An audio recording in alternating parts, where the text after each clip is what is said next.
So hello. Okay, so I'm back. Trying to get to where the lighting is good. Okay. Oh my camera. It's bad.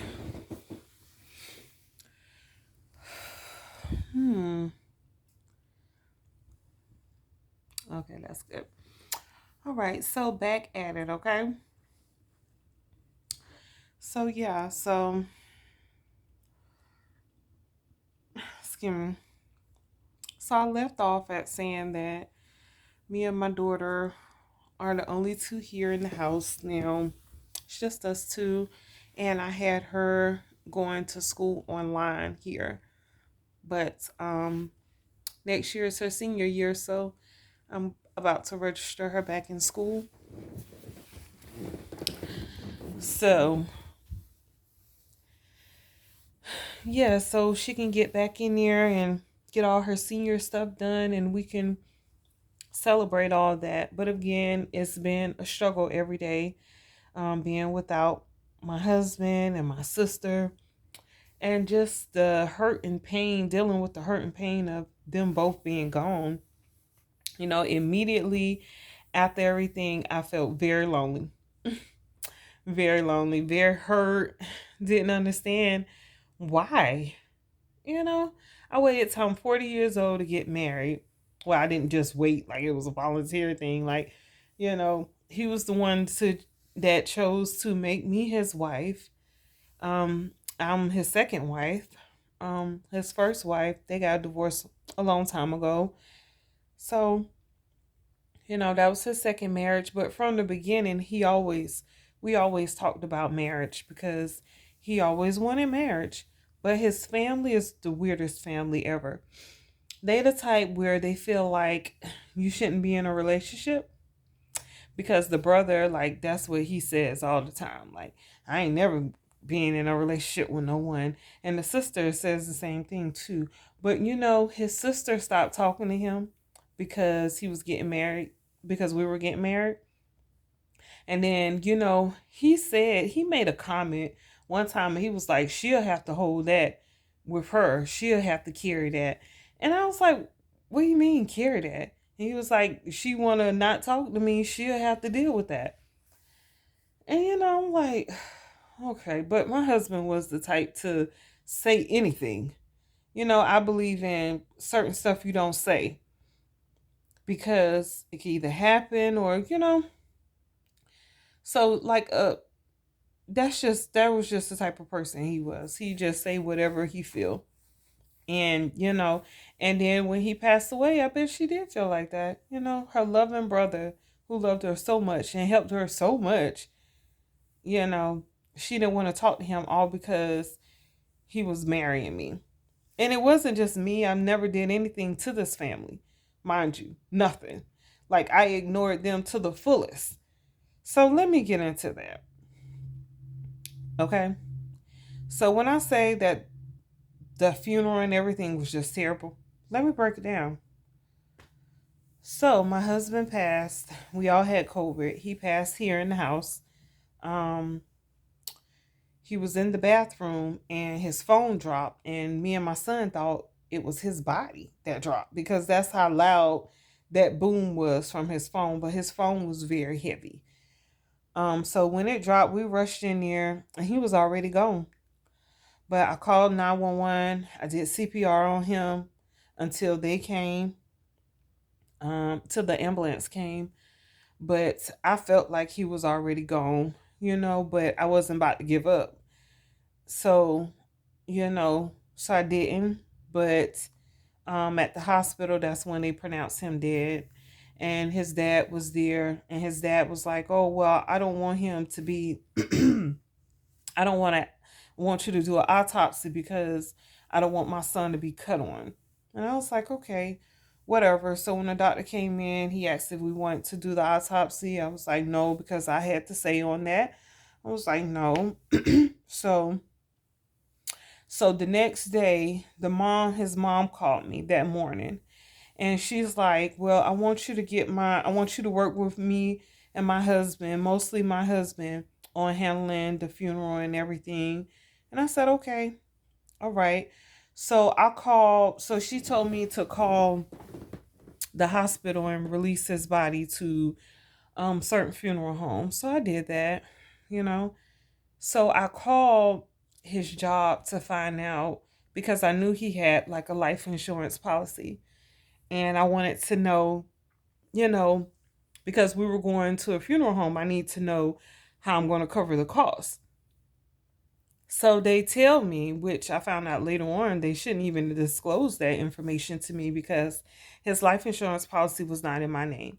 It was in his mom's name or his parents' name or whatever. But anyway, so we at the funeral home, the dad meets me there and we pick out everything. I'm a hot mess, okay? We pick out everything and then we get back in the room and then of course, the director, he's like, so how y'all gonna cover the cost? Mind you, the dad was already there when I got there. So I didn't think nothing of it then.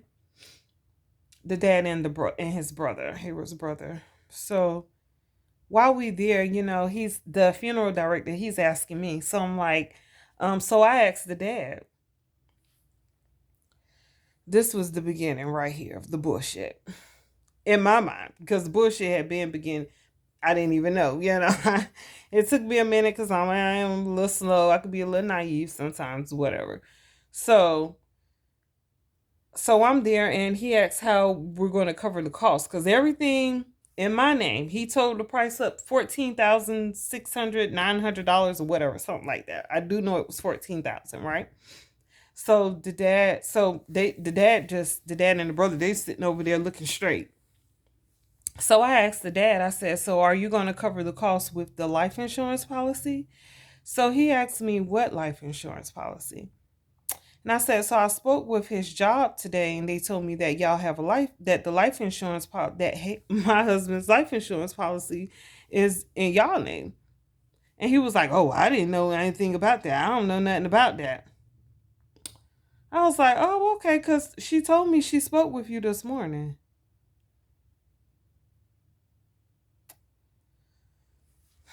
So he says, she ain't speak to me. I ain't spoke to nobody. I don't know nothing about none of that.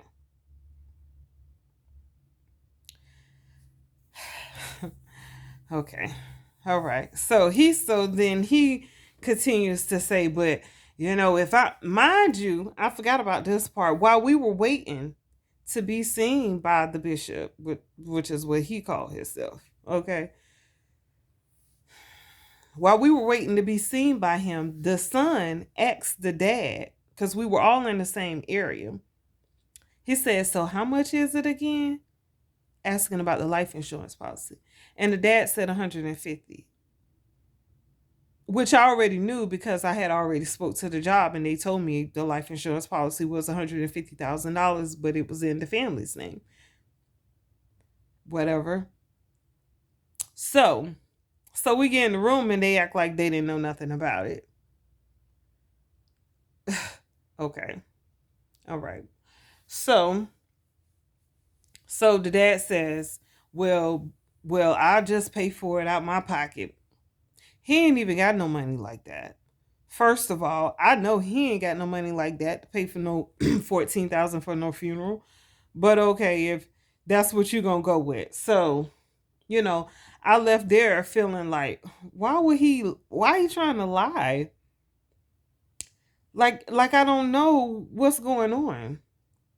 So anyway, so the next day, the dad had already told me that he was going to the cemetery. He wanted my husband to be buried at a certain cemetery where he already had a plot for him and his wife, and he said he wanted his son to be there. So I said, okay, that's fine.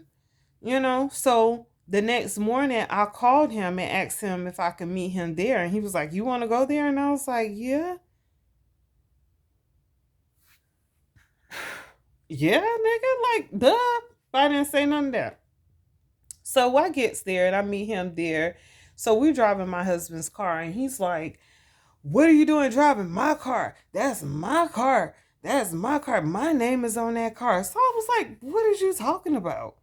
That's Hayward's truck. My husband's truck. He talking about my name is on that truck. Mind you, he hasn't paid not one bill, not one insurance payment, not one car fixing payment. Ain't fixed shit. Ain't he might have fixed stuff on the car, but he will always paid for it.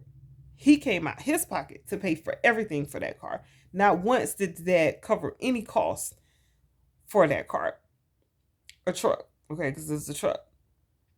So I was like, what? So, I'm just trying to get understanding and I'm trying to not aggravate the situation because we both just lost someone, right? So we're in there, we get on the inside and talk to the guy. So the guy's like, oh, I didn't even know he was married.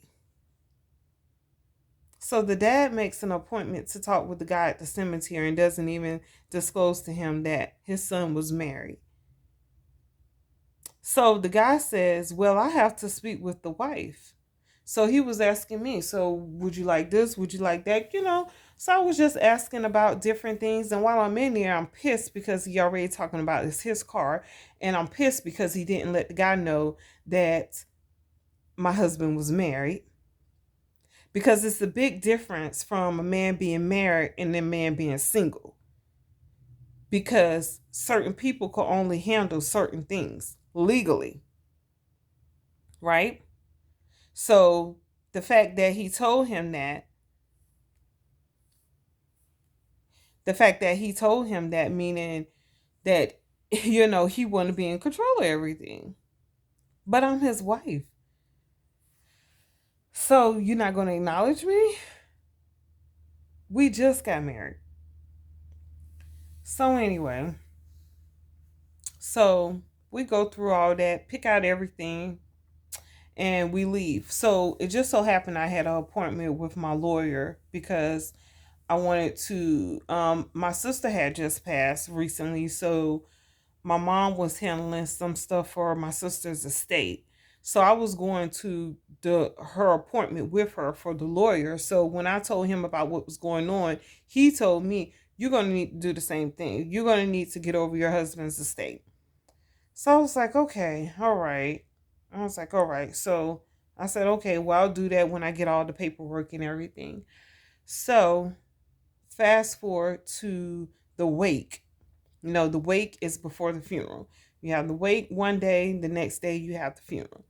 So the morning of the wake, my mom called me and she's very upset because the funeral home posted in the newspaper the obituary that the family sent in, which said that my husband had 3 stepchildren and didn't even name them, but named the nephews, all the nephews and nieces. Total disrespect, right? So by this point, we had done been living together with my husband for at least 3 years, over 3 years, mind you. So we do family night, we take family vacations. It's a whole family vibe right here, okay? So to not include my children's name really feel like disrespect, right? Mind you, let me back up because I forgot a part. Okay, so the day we go to the cemetery, right?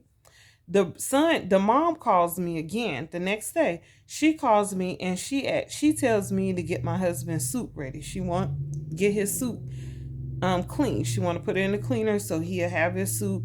It'll be fresh for him, right? I'm all with it. So I get his suit together, put it all in his little bag and all, his shirt, his tie, everything, socks, everything, right? So the brother comes to get it. So I didn't go to the door. My children went to the door or was downstairs when the brother came. And he tells my children that we should consider not coming to the funeral because we have COVID. So my daughter was like she really didn't. She was like, that don't make sense. I don't understand why you feel like we shouldn't be at the funeral when we all had COVID. He had COVID. So it's like, why would you even say that? So I hear commotion going on downstairs. So my daughter comes upstairs and she tells me what's going on. So I'm pissed. The nerve of you to tell me that I should consider not coming to my husband's funeral. I don't even understand if you realize how insensitive that is.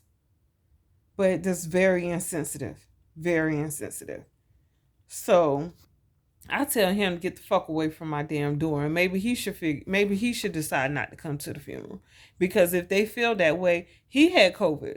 You don't think you might get it from him? Still, I don't know. I don't know how that works, but whatever. Why would you even think to ask me some stuff like that? Why not instead say maybe let's have a private funeral, and we could just record it or whatever, because they do that nowadays. So anyway, I tell him to get the fuck away from my door, and then I go to meet the dad and everything. So I asked the dad about that. I asked him, did he feel the same way? So he like, I don't know nothing about that. I don't know nothing about that. So anyway, so yeah, all that had happened the day we went to the cemetery. So anyway, fast forward. So at the wake. So we go there. The bishop at the funeral home, I called him and told him, I wasn't happy about that. He tells me that it was 2 obituaries in a folder, and that's the one they end up using. Yeah, right. So I'm like, whatever, because, excuse me, it should have only been 1. So where 2 come from if I only sent in 1? So he's like, look, I want you to be happy. You the wife. I want you to be satisfied. You just lost your husband. I know this is a trying time right now. You come in. He said, you come in an hour earlier, and we're going to talk about this thing, and we're going to get it all worked out. And tomorrow I'm going to post another one, post yours in the newspaper. So I said, whatever. Okay, whatever. My nose keep being itching all fucking day. Shit. So, so we gets there an hour early, right? So we're sitting there waiting. So we see the dad and his crew, his gang, come in, and they go in the room that we went into last time when we signed everything, got everything together. So we waiting there for an hour. It's like over an hour. My aunt gets mad and she's like, no, she needs to be seen. She's the wife. He got the family in there. That doesn't make sense. It's not fair to her. Y'all disrespecting her. She going all the way off. I'm just trying to stay calm because my emotions everywhere, right? So they take us in another room. So he comes in and he says, oh, I ain't even know you was out there. I ain't even noticed you. I walked right past you and spoke to you, but I ain't even noticed that was you. Okay. No, right. No, right. No, right. You ain't know that was me. Okay. Who you thought I was? Sitting in there with my family and my husband about that. You ain't think the wife was going to show up? So you ain't think she was there at all? So whatever. Anyway, so we gets in the room and he's like, look. So he brings me the program, which is nothing like the program that I gave to him. All different. Pictures different, everything different words, stuff in there. None of it I approved or knew anything about. So I tell him I submitted one. So where did this come from? So he tells me that that's what the family gave him, and the family's paying for it, and I should be grateful. I should be grateful for what? So I asked him for what? So he tell me that they're paying for it. I said I could pay for a funeral. They have the life insurance policy, so it only makes sense that they would pay for it. So he said, look, I don't want to get into the middle of it. And if you have a problem, if you want to take your husband somewhere else, you could take him somewhere else and you won't owe me nothing. So I said, okay. All right. So now he put the thought in my head when I didn't even think nothing like that.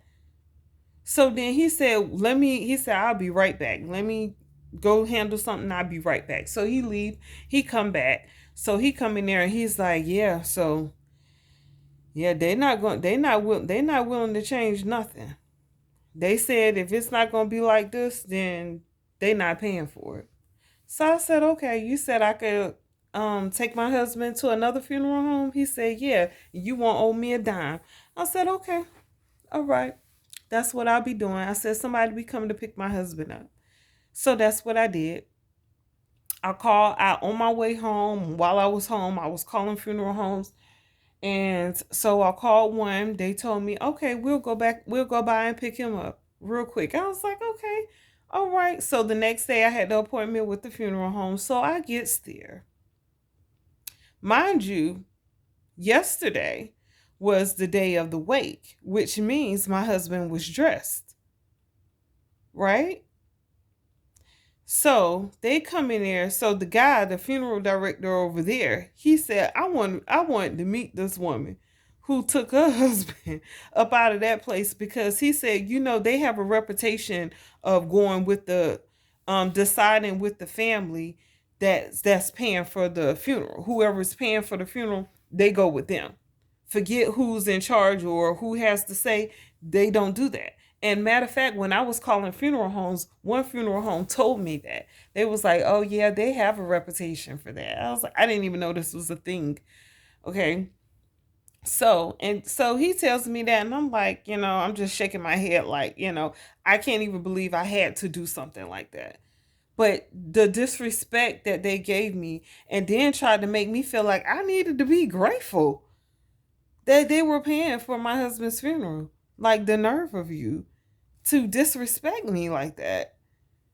To tell me that I have no say so because I'm not paying for my husband's funeral. You let somebody tell you that shit about your loved one and see how that makes you feel. So, yeah, I didn't go for that. So then he asks me, so when you gonna bring in his clothing? What? My husband was already dressed, okay, ready to be seen. He said, no, no, ma'am. He has on a t-shirt and underwear. He ain't even got no socks on.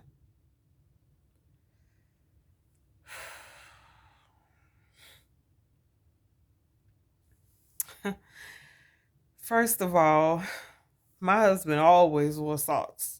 Okay? Always wore socks. Like, that was just his thing. He didn't like to show his feet. He didn't like his feet to be touching the ground and stuff. I get it because anytime I'm walking around the house, I have to have something on my feet. Like, I can't walk around my house barefooted. That's crazy, ain't it? But that's just me. So I understood that with my husband, how he liked to wear socks, even the sleeping. So, like, of course, he changed him out. But, so, even down to the socks, man, they took everything off him except for his t shirt and his underwear. His suit now that he paid for, his suit, they took it. What are they gonna do with that suit? No one in that family is my husband's size because my husband was a big guy. He wore 3X. No one in the family was a 3X or a 2X, maybe a 1X. Definitely not no 2 or 3X. So anyway, so I said they ain't. So they said, you know what? We gonna call them and ask what happened. They called them and they said that the family requested the clothing back.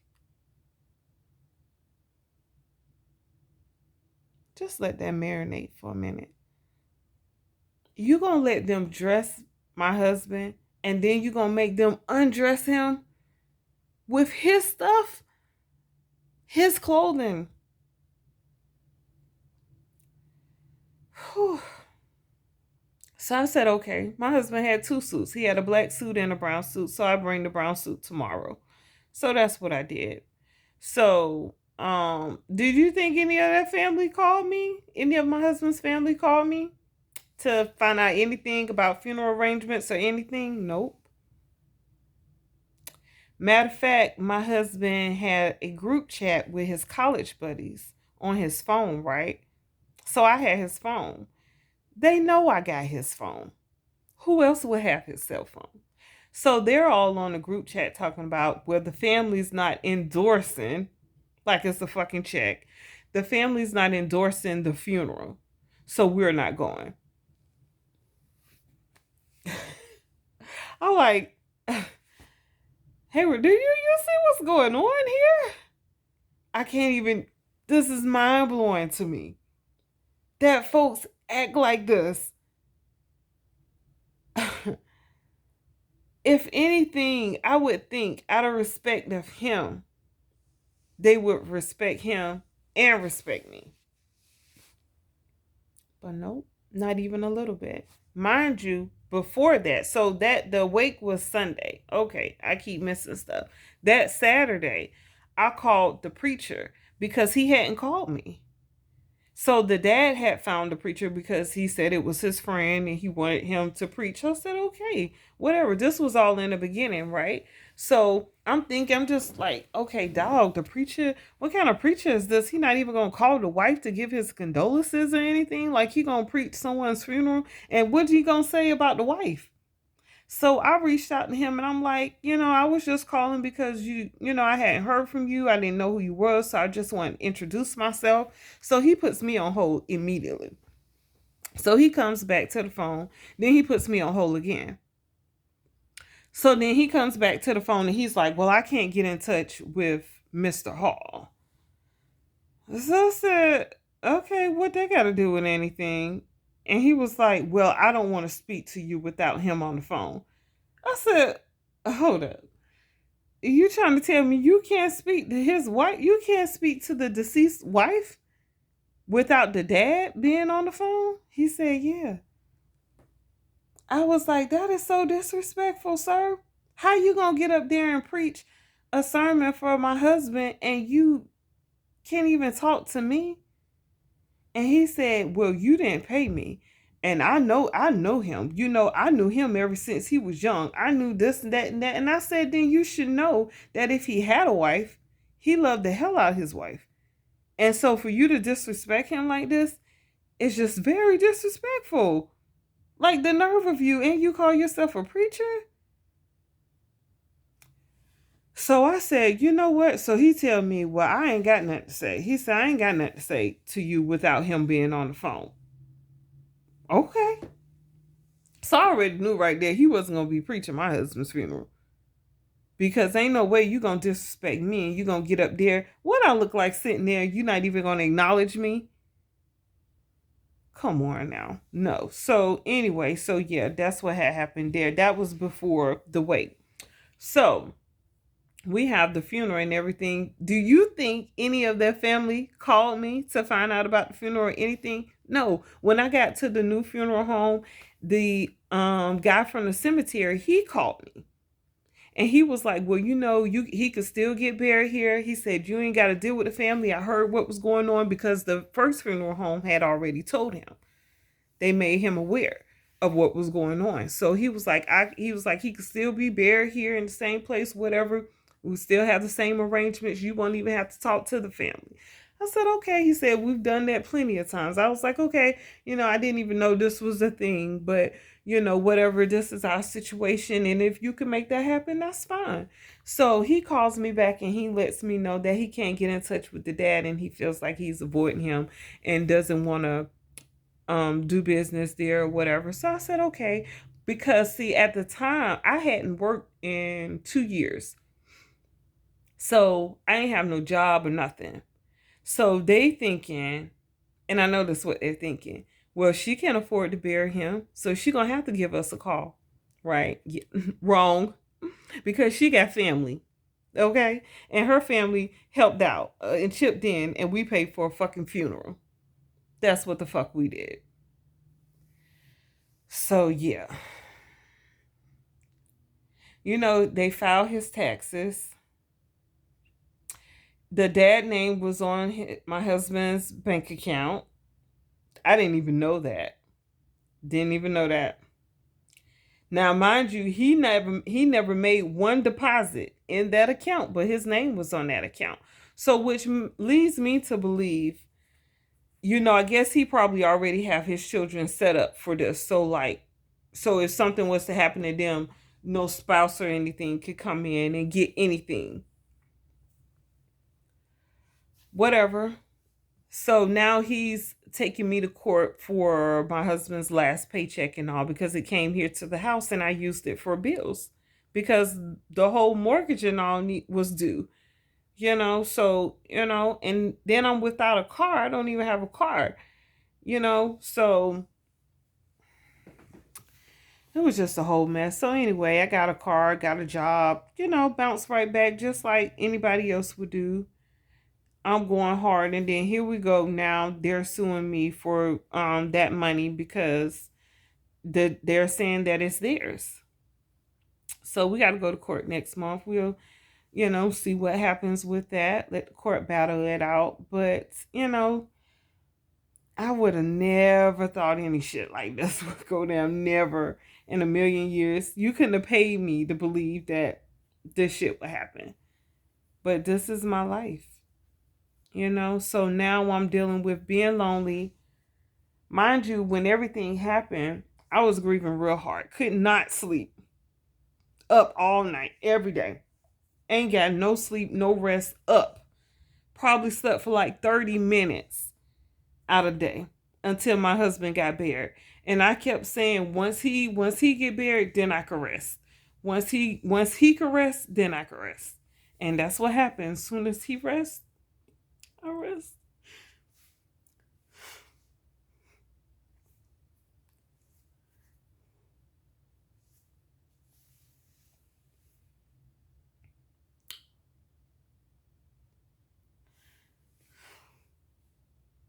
But like I said, everything is a whole lot better.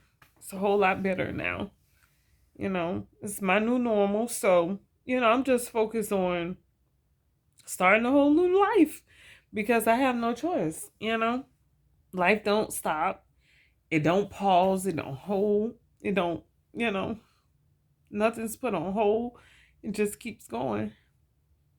So that's what I've been doing. So instead of this being a wedding channel, now it just done turned into the self-help channel. So I definitely plan on doing a lot of motivational stuff because, dealing with all this, hell, I had to keep myself motivated because even my family is like, boy, I tell you, boy, I tell you. So many people on so many sides was just so hurt at the fact that I have nothing but a house. People are crazy, man. They want to see you hurt so fucking bad, man. They want to see you down so fucking bad. It would give them pleasure to see you without. But you know what you got to do? You got to keep on fucking pushing. Make them motherfuckers wonder, how the fuck she doing that? How she still in that house?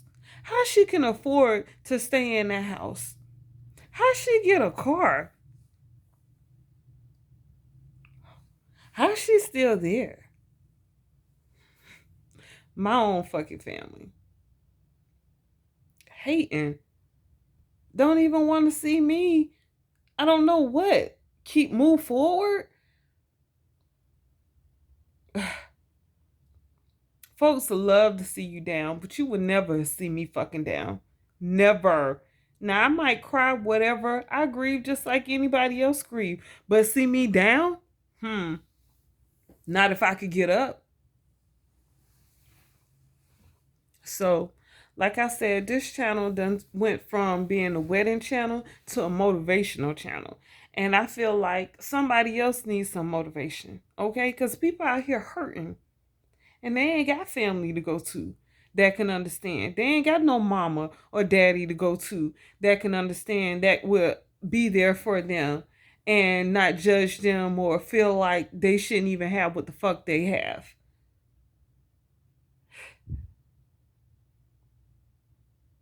Well, I tell you, after my husband died, I realized how cutthroat this world is. Life, this shit is real. It is not a game out here. You could play it like a game, definitely, but it's real. It's some real shit going on in people's houses and people's lives, and you don't even know. You never know what someone is going through. So now when I think about people being old and bitter and acting bitter and being angry and stuff, now I know they might have lost someone because I'm not the one the type to be bitter. I'm not. But you're not gonna fuck me over. Cause I will work extra hard to show and prove your ass that it ain't what it look like. So again, like I said, this has turned into the motivational channel. And I definitely plan on excuse me, um, just posting motivational stuff on here. Of course, I had to get my story out and everything, but I definitely plan on that because someone needs to hear it, or at least the motivation to keep going forward, to change your whole fucking life. You know, things were so bad up in this fucking house. I was so hurt. I couldn't even have my husband's pictures up. I couldn't have his picture on my phone. I was just too fucking sad, man. I'm now at the point where I can have the pictures up and I'm not feeling like I'm about to lose it. You know, it's a struggle for me and my family. But like I said, one day at a time, baby, one day at a time. And I'm glad that you're here to go through this journey with me. I hope that I can motivate you to change your life and do something you always wanted to do.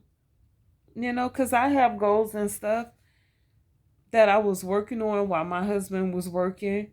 But I didn't, you know, of course, I put everything off and stuff. But now it's hustle, hustle, hustle, hard. Okay? Because I got so many motherfuckers that I got to show. They out here want to see me down. And they won't, you won't get to see that, boo. You won't, not if I could get up. So, like I say, this has turned into the motivational channel. And if you need some motivation, definitely keep watching. This is just the beginning because now my whole life has changed and it's going a whole different direction. And it is what it is. Okay? So I'm glad you're here. I hope it's support. Even if it's not, thanks for the watch time. Help get my views up. Put some money in my pocket one day. You know, that's exactly why I'm doing it. I'm gonna be honest. Yep. Because I know I could get some funds from this avenue. And I plan on getting funds from as many avenues as possible. And like I said, I do work. I work very fucking hard. I work 5 days a week, 40 hours a week, you know, so I work from home, which is what I prefer. So, you know, I'm comfortable being at home and I'm very responsible. So, you know, I'm also planning on starting a online business or two, which is what I'm working on as well. So the motivation stuff is here for so many reasons. You know, just to keep me going and hopefully I can help somebody else, motivate somebody else, you know? But like I said, continue to watch. Definitely if you like the video, if you want to know more. My nose is itching like crazy. Somebody been talking about me all day. It was the tip, now it's the side of my nose itching. I'm like, really? Like, cut it out. But you know, when you doing, that's how you know you're doing something good, because motherfuckers just want to talk about you behind your back, you know. And I like to talk. They actually could give me a call. But whatever. Yeah, so stay tuned. There's definitely more. I know my camera's messed up. It's just the beginning, okay? Give me a chance to get myself together and it'll look a whole lot better and all. But in the future, that's the goal. But definitely stay tuned. Thank you for watching. Please share. If you know anyone who's going through the loss of a loved one, be there for them, man. Call them every now and then. Do that. Yeah. But hit that like button if you like. Definitely share, subscribe to my channel, become a lifetime loyal. You know, I appreciate it. Thank you so much for watching and stay motivated. Okay? Definitely keep your head up. Okay? Because folks want to see it down. So you got to raise that motherfucker high. Okay? But yeah, so thank you for watching. I love you guys. There's nothing wrong with telling someone you love them, because everybody needs to love. Yeah. Peace.